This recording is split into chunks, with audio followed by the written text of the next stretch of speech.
भारत माता की, भारत माता की जय गुरुदेव,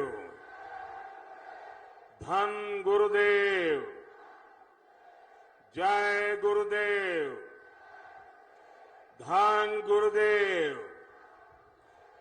बोले सो निहाल, सत श्री अकाल।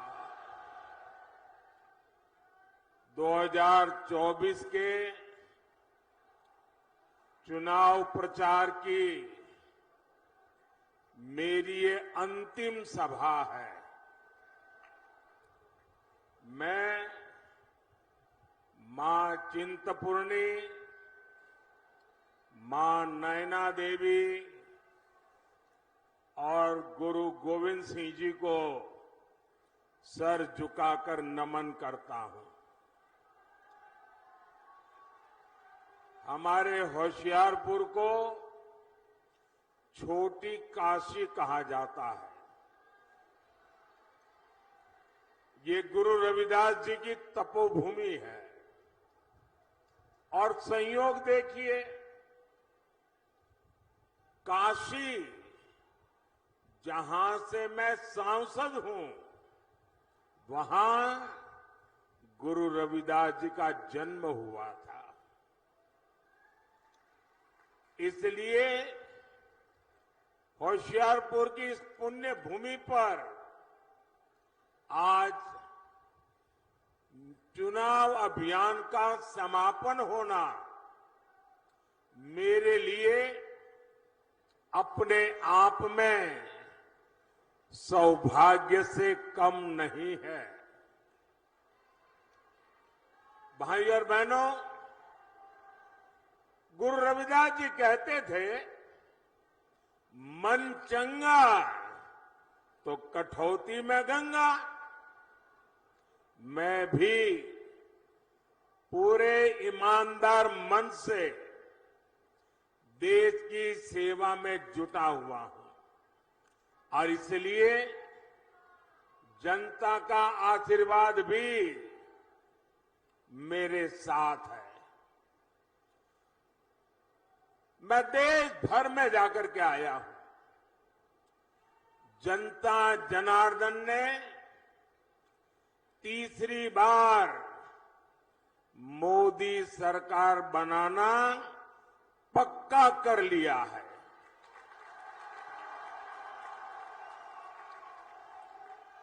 आज देश में आकांक्षाएं नहीं हैं। आज देश में उम्मीदें नहीं है। आज देश में आत्मविश्वास नया है।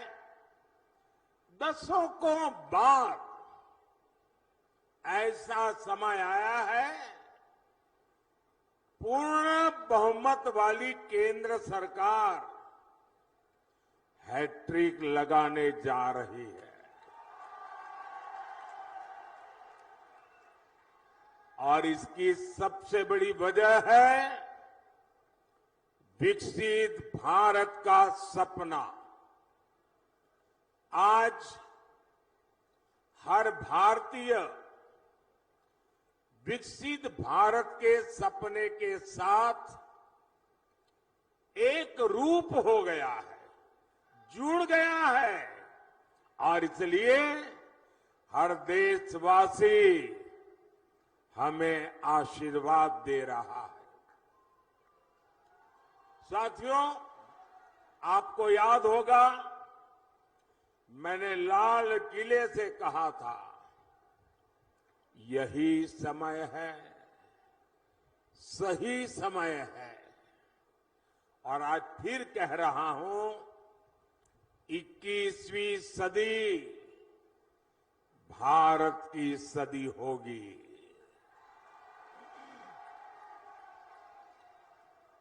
पिछले 10 साल में भारत ने जो विकास करके दिखाया है, वो अभूतपूर्व रहा है।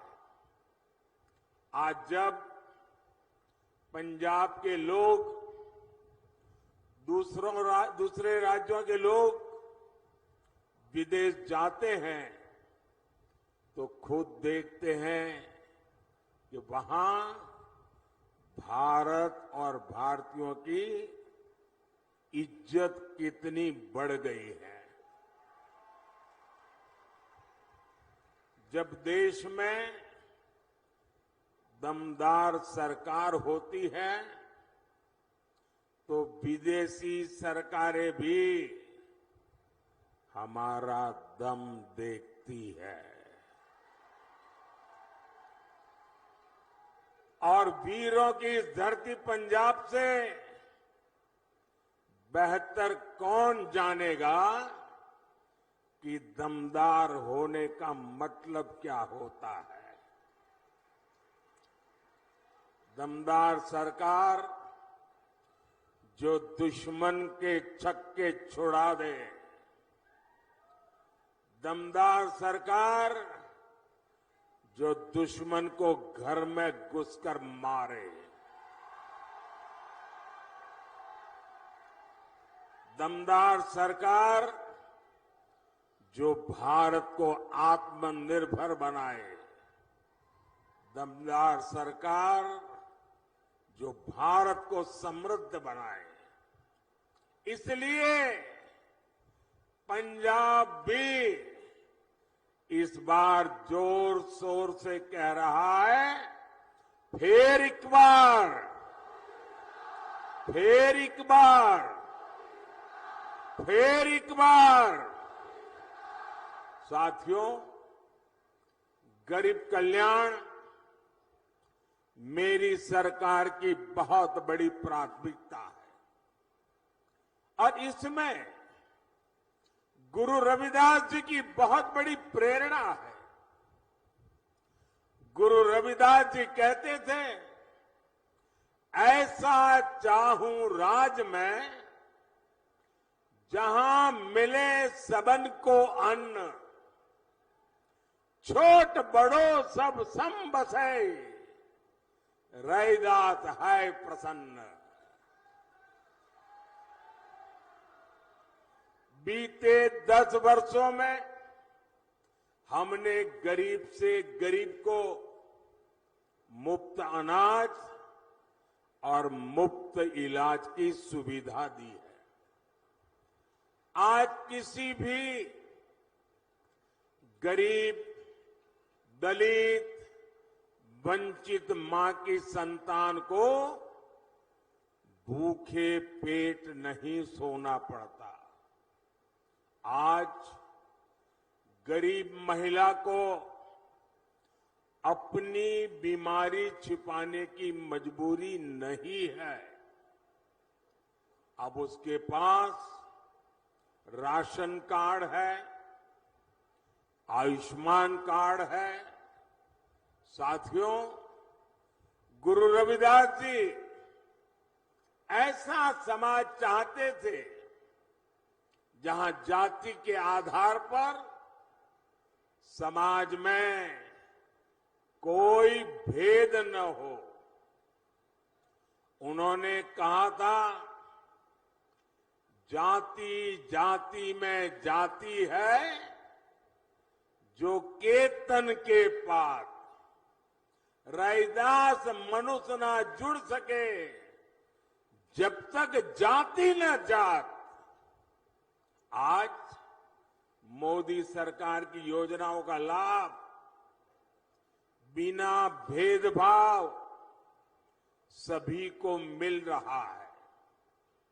सभी को पक्का घर मिला, बिना भेदभाव सभी को मुफ्त गैस कनेक्शन दिए मिला, बिना भेदभाव सभी को शौचालय मिला, बिना भेदभाव सभी को बिजली कनेक्शन मिला, बिना भेदभाव ऐसी योजनाओं ने गरीब और दलित के लिए स्वाभिमान से जीना संभव किया है। यही तो गुरु रविदास जी की सीख है।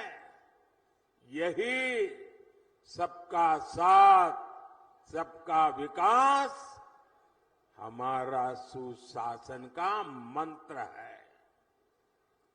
रविदास जी ने यह भी कहा है, 100 बरस लव जगत में ही, जीवत रही करु काम, रैदास कर्म ही धर्म है, कर्म करहु निह काम। अर्थात 100 वर्ष का जीवन हो तो भी पूरे जीवन हमें काम करना चाहिए। वो कहते थे कर्म ही धर्म है।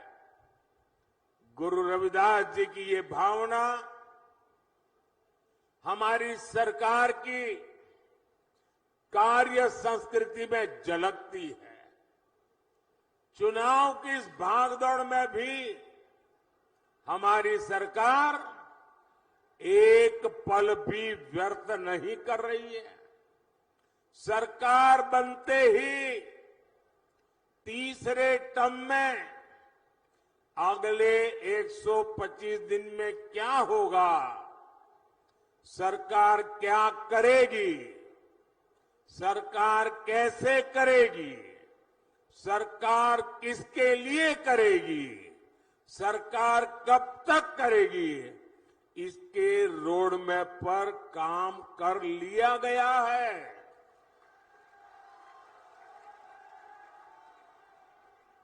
इसमें भी 25 दिन विशेष तौर पर युवाओं के लिए केंद्रित किए गए हैं। अगले 5 साल में कौन से बड़े निर्णय लेने हैं, इसकी भी रूपरेखा खींची जा चुकी है।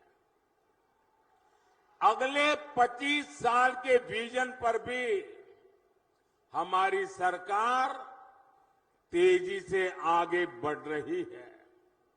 साथियों, ये भाजपा सरकार का सौभाग्य है कि उसे गुरु रविदास से जुड़ी विरासत को सम्मान देने का अवसर मिला है। काशी में उनके जन्मस्थान का विकास किया जा रहा है। काशी में गुरु रविदास जी के जन्म स्थान पर सुविधाएं बढ़ाई जा रही हैं। वहां लंगर हॉल बना है, म्यूजियम बना है, पार्क बना है, मंदिर के आसपास सड़कें बनी हैं। कोशिश यही है कि आप लोग जब यहां से काशी आए तो आपको वहां परेशानी न हो। और इतना ही नहीं, मैं काशी का सांसद हूं, इसलिए जब भी आप काशी आए ना तो आप मेरे मेहमान हैं। और मैं मेहमान नवाजी में कोई कमी नहीं रखता हूं।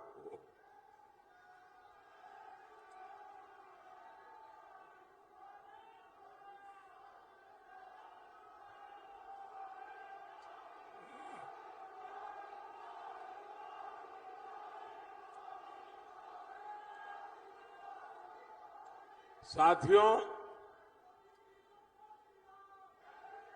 काशी में तो हम बहुत कुछ कर रहे हैं। जो लोग वहां जाते आते रहते हैं वो देखते होंगे, हर बार जाएंगे कुछ न कुछ गुरु रविदास जी के चरणों में हमने समर्पित किया है।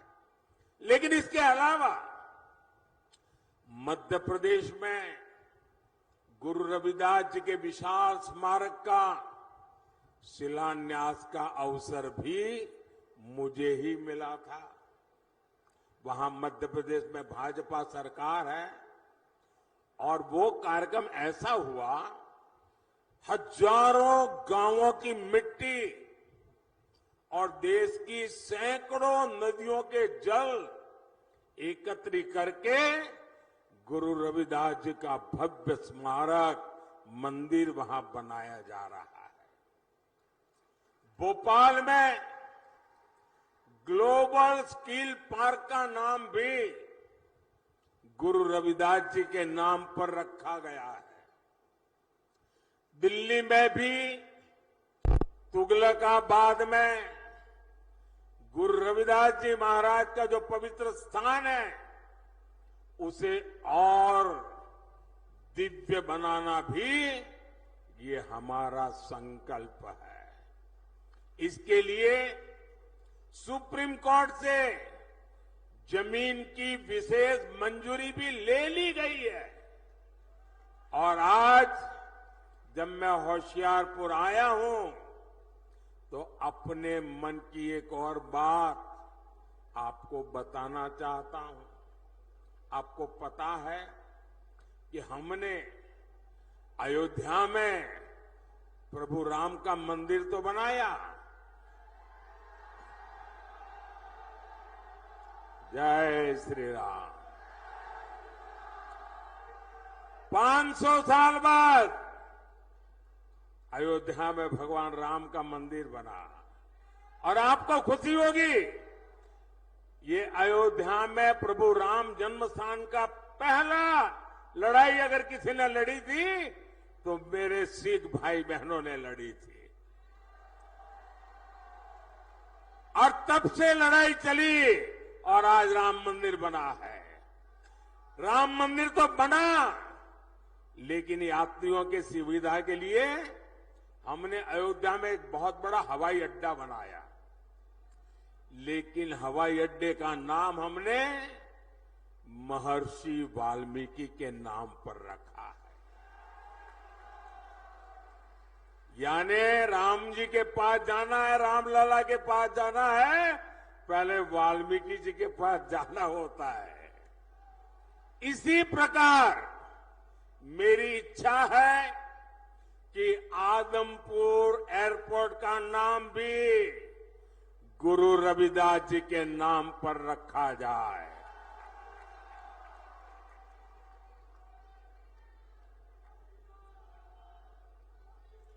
सरकार बनने के बाद इस दिशा में तेजी से काम किया जाएगा।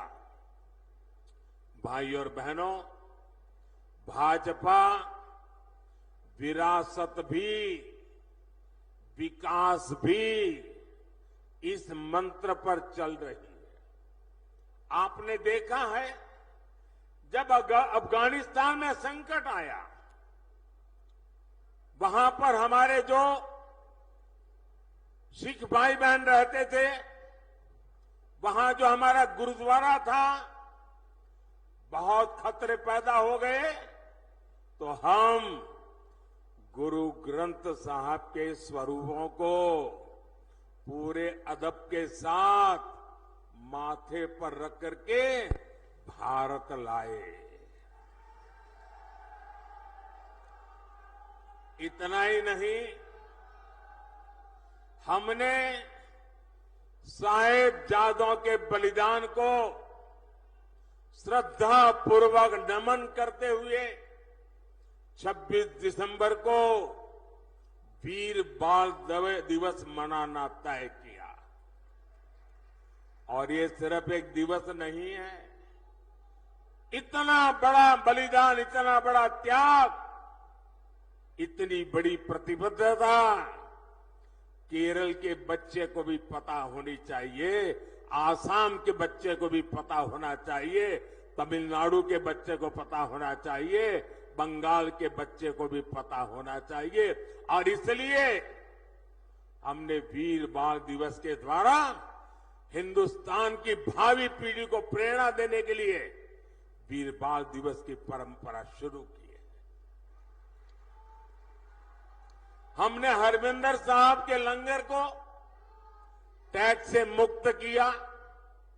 विदेशी भक्त भी सेवा के लिए दान दे सके, इसके लिए हमने नियमों में छूट भी दी है।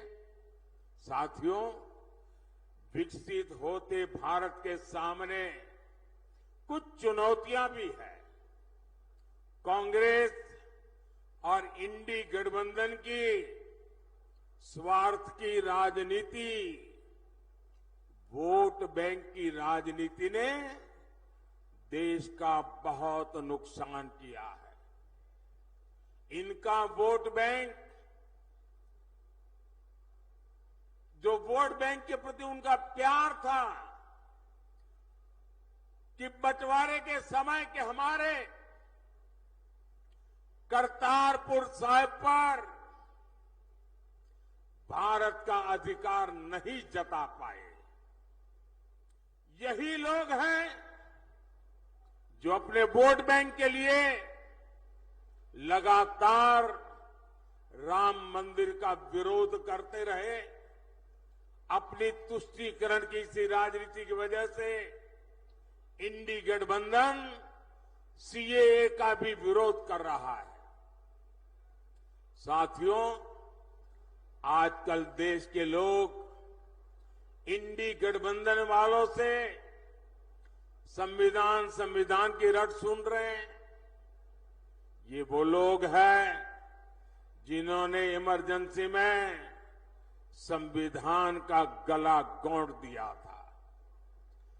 जब 84 के दंगों में सिखों के गले में टायर बांधकर जलाया जा रहा था, तो इन्हें संविधान की नहीं सूझी। साथियों, मोदी ने एक संकल्प लिया है कि वो दलितों, पिछड़ों, आदिवासियों का आरक्षण किसी को भी छीनने नहीं देगा।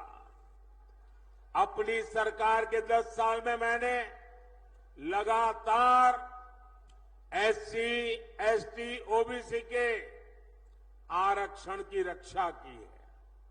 ये कांग्रेस और इंडी गठबंधन वाले मेरी इस कोशिश से भी भड़के हुए हैं।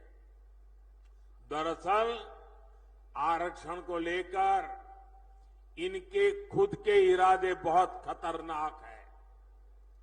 इनका पूरा track record SC, ST, OBC का आरक्षण छीनने का रहा है। सरकारी नौकरी में धर्म के आधार पर आरक्षण हो, स्पोर्ट्स में, सरकारी टेंडर में धर्म के आधार पर आरक्षण हो, यूनिवर्सिटी के दाखले में धर्म के आधार पर आरक्षण हो, ये संविधान की भावना का, बाबा साहब आंबेडकर की भावना का अपमान कर रहे हैं। ये दलितों और पिछड़ों का आरक्षण छीनकर उसे सिर्फ और सिर्फ मुसलमानों को देना चाहते हैं। ये धर्म के आधार पर देश को बांटने की एक और बड़ी गहरी साजिश है।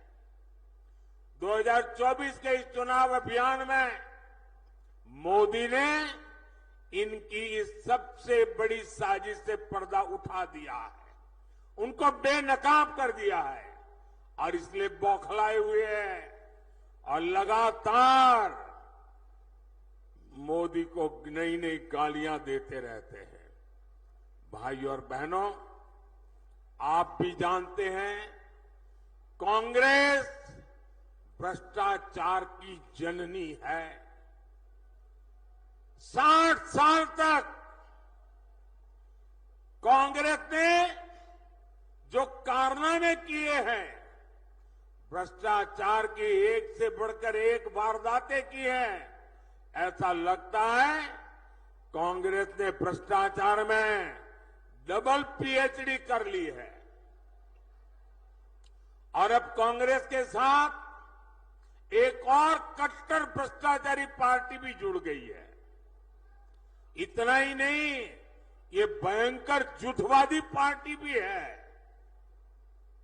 अब आप देखिए,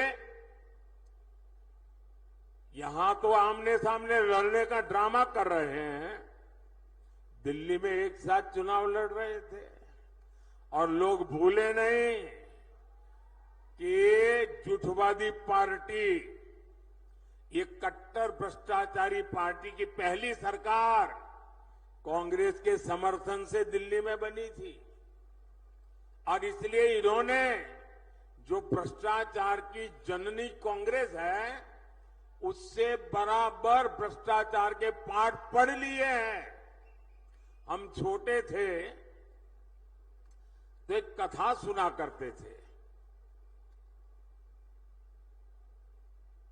और कथा बड़ी मजेदार थी। वो कथा ऐसी थी कि एक प्रेग्नेंट वुमेन डिलीवरी के लिए अस्पताल में गई और बेटे का जन्म हुआ, लेकिन जो नर्स वो डिलीवरी करवा रही थी वो ढूंढने लगी चारों तरफ, उसकी अंगूठी कहीं खो गई थी। वो रोने लगी, अरे मेरी अंगूठी कहां गई, अंगूठी कहां गई।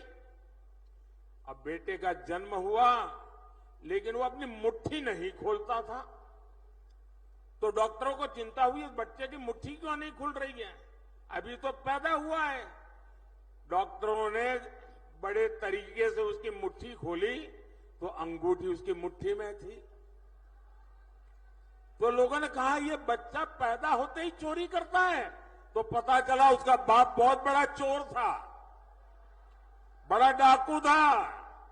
तो जन्मजात ये भ्रष्टाचार की जननी कांग्रेस की गोद से एक कट्टर भ्रष्टाचारी पैदा हुए हैं और इसलिए कांग्रेस को तो भ्रष्टाचार में पीएचडी करते करते 60 साल लगे।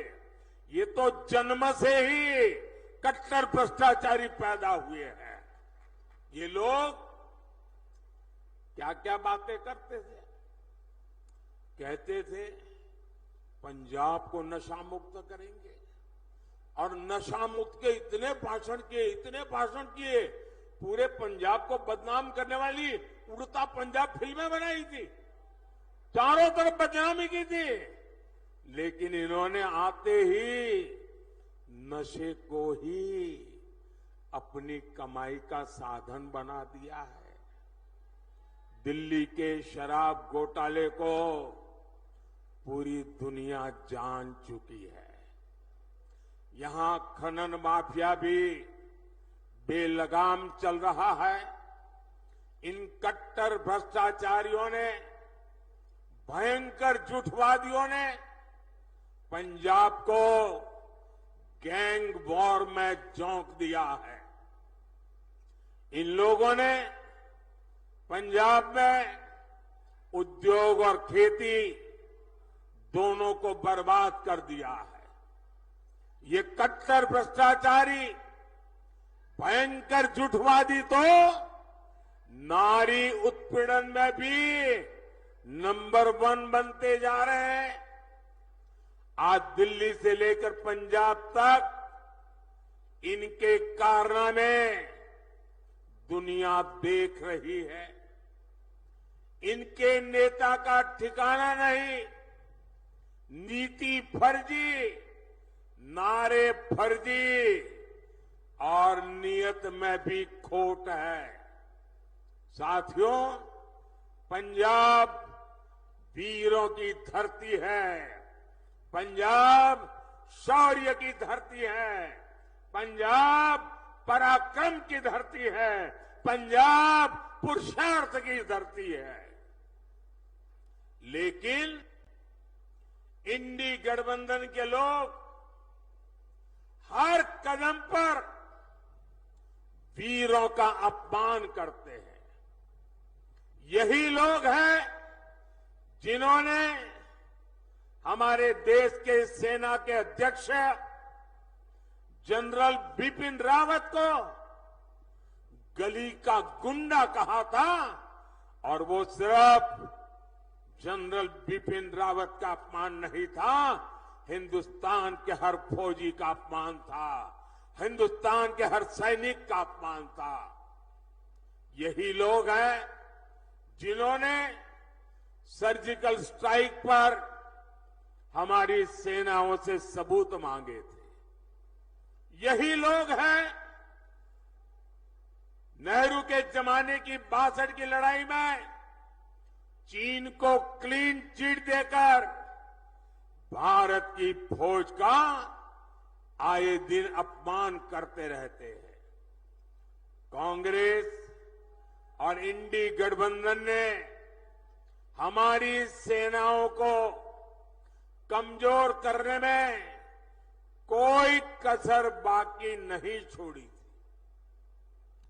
याद कीजिए, देश आजाद हुआ तब से जीप घोटाला हो, बोफोर्स घोटाला हो, सबमरीन घोटाला हो, आर्मी के लिए ट्रक घोटाला हो, इन लोगों ने हर मौके पर देश की सेना की जरूरतों की चिंता नहीं की, देश की सेना की शक्ति की चिंता नहीं की। इन्होंने लूटने की योजनाएं बनाई, चोरी करने की योजनाएं बनाई, भ्रष्टाचार करके देश के खजाने को खाली करने की योजना बनाई है। ये लोग हैं जिन्होंने तेजस फाइटर प्लेन के प्रोजेक्ट को ठंडे बस्ते में डाल दिया था। यही लोग हैं जिन्होंने वर्षों तक सेना के अंदर एकरूपता, एकात्मता लाने के लिए सीडीएस पद के गठन को लटका कर रखा। यही लोग हैं जिन्होंने सेनाओं को आधुनिक बनाने के लिए जरूरी रिफॉर्म्स नहीं होने दिए। यही लोग हैं जिन्होंने हमारे पूर्व फौजियों को 1 रैंक 1 पेंशन, ओआरओपी 40 साल तक झूठ बोला। भाइयों बहनों, और कैसा झूठ, ये सेना के जवानों की आंख में कैसी धूल झोंकते हैं। और मुझे याद है 2013-14 के चुनाव में यहां पंजाब में आकर के पूर्व सैनिकों के साथ छोटी छोटी अपनी मीटिंगें करके हवा फैलाते थे कि ओआरओपी कर दिया। कैसी बेईमानी की, जरा मैं, पंजाब तो पूर्व सैनिकों की धरती है, हिमाचल पूर्व सैनिकों की धरती है, मैं जरा बताना चाहता हूं इन्होंने क्या किया।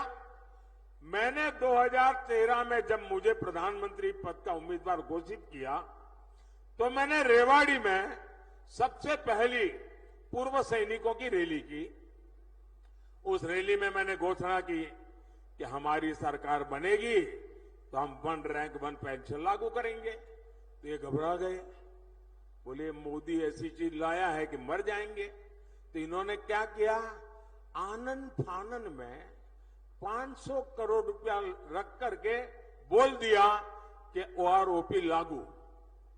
ऐसा झूठ। आप देखिए, जब मैंने इसको लागू किया 1.25 लाख करोड़ रुपया पूर्व सैनिकों के खाते में जमा किए। 1.25 लाख करोड़ रुपया तब ओआरओपी हुआ है। ये 500 करोड़ में खेल खेलते थे। यानी कितना झूठ बोलते हैं ये लोग। भाइयों बहनों, मोदी का लक्ष्य भारत की सेनाओं को सबसे ज्यादा आधुनिक बनाना है, सबसे ज्यादा सामर्थ्यवान बनाना है, सच्चे अर्थ में आत्मनिर्भर बनाना है। लेकिन मोदी के इस अभियान से इंडी वालों की काली कमाई के रास्ते बंद होते हैं। इसलिए ये मोदी पर अपना गुस्सा निकाल रहे हैं। और भाइयों बहनों, साफ है, सेना बनती है तो हमें हर चीज में ध्यान रखना होता है कि मुकाबला किससे करना है। लड़ाई होगी तो किसके साथ होगी, युद्ध होगा तो किसके साथ का होगा, उसकी ताकत क्या है, उस हिसाब से हमारी की सेना को तैयार करना होता है। सिर्फ 26 जनवरी में परेड के लिए सेनाएं तैयार नहीं की जाती है। सेना लड़ाई के लिए तैयार की जाती है, दुश्मन के दांत खट्टे करने के लिए तैयार की जाती है, मां भारती की रक्षा के लिए तैयार की जाती है। लेकिन इन्होंने सेना को भी राजनीति का हथियार बना दिया है। इससे बड़ा पाप कोई नहीं कर सकता है। और मैं इंडिया अलायंस वालों को कह रहा हूं, मैं चुप बैठा हूं, इसका मतलब ये समझिए, गलती मत कीजिए मोदी को समझने की। अगर मोदी जिस दिन मुंह खोलेगा तो हमारी 7 पीढ़ी के पाप निकाल करके रख दूंगा।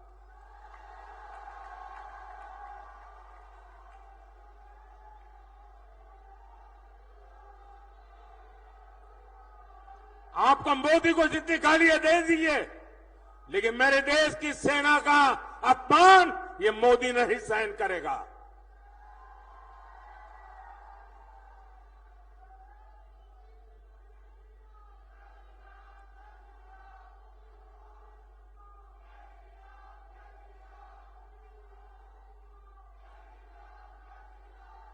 भाई और बहनों,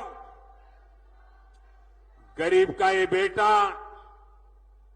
हर गरीब को, दलित को, पिछड़े को विकास की नई ऊंचाई देना चाहता है। आने वाले 5 साल मेरे किसान भाई बहनों के कल्याण के लिए, मेरे गरीब भाई बहनों को गरीबी से बाहर निकालने के लिए, हमारे नौजवानों को नए अवसर देने के लिए और हमारी नारी शक्ति की भागीदारी को बढ़ाने के लिए उत्कृष्ट समय होने वाला है। आजादी के 75 साल में जैसा समय नहीं आया, वैसा समय आने वाले 5 साल में आने वाला है।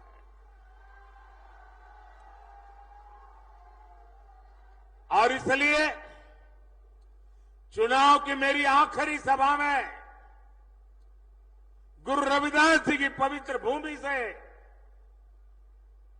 गुरुओं की पवित्र भूमि से, वीर बलिदानियों की पवित्र भूमि से मैं देशवासियों को कह रहा हूं, आखिरी चरण में मतदान के सारे रिकॉर्ड तोड़ दीजिए, भारी मतदान कीजिए और जहां जहां भाजपा एनडीए के उम्मीदवार है वहां भारी बहुमत से विजयी बनाइए। 400 पार का आखिरी जो काम है वो आखिरी तबके के मतदाताओं के पास है। मुझे पूरा विश्वास है कि वो सौभाग्य जाने नहीं देंगे। आपसे 1 जून को पंजाब की हर सीट पर कमल खिलाने के लिए मैं आपसे आशीर्वाद मांगने आया हूं, मैं आपसे सहयोग मांगने आया हूं। होशियारपुर से बहन अनीता सोमप्रकाश जी और आनंदपुर साहब से मेरे पुराने साथी कार्यकर्ता सुभाष शर्मा जी को भारी मतों से विजयी बनाने के लिए मैं आपसे प्रार्थना करता हूं।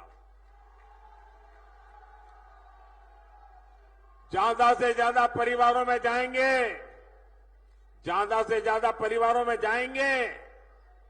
मुझे आपसे जवाब चाहिए, ज्यादा से ज्यादा परिवारों में जाएंगे, हर घर में जाएंगे, ज्यादा से ज्यादा मतदान कराएंगे, हर पोलिंग बूथ में विजय दिलाएंगे, गांव गांव कमल खिलाएंगे। अच्छा, मेरा एक काम करेंगे, मेरा एक काम करेंगे, ऐसा नहीं पूरी ताकत से बोलो तो बताऊंगा। मेरा एक काम करेंगे, जरा हाथ ऊपर करके बताइए, मेरा काम करेंगे। देखिए, यहां से जाने के बाद अपने मोहल्ले में, अपने गांव में जो भी देवस्थान हो, गुरुद्वारा हो, वहां पर जाना और मोदी की तरफ से वहां माथा टेकना और हमें गुरुओं से आशीर्वाद चाहिए, हमें हमारे परमात्मा से आशीर्वाद चाहिए, लेकिन आशीर्वाद मोदी के लिए नहीं मांगना है, आशीर्वाद मोदी के परिवार के लिए नहीं मांगना है। आशीर्वाद मांगना है विकसित पंजाब बनाने के लिए, आशीर्वाद मांगना है विकसित भारत बनाने के लिए। और इसलिए आप सबसे मेरा आग्रह है कि मेरा ये काम जरूर कीजिए। हर गुरुद्वारे पर जाकर के, हर देवस्थान पर जाकर के मेरी तरफ से मत्था जरूर टेकना। मेरे साथ बोलिए, जय गुरुदेव, जय गुरुदेव, धन गुरुदेव, धन गुरुदेव। श्री वाहेगुरु जी का खालसा, श्री वाहेगुरु जी का खालसा। भारत माता की, भारत माता की। बहुत बहुत धन्यवाद।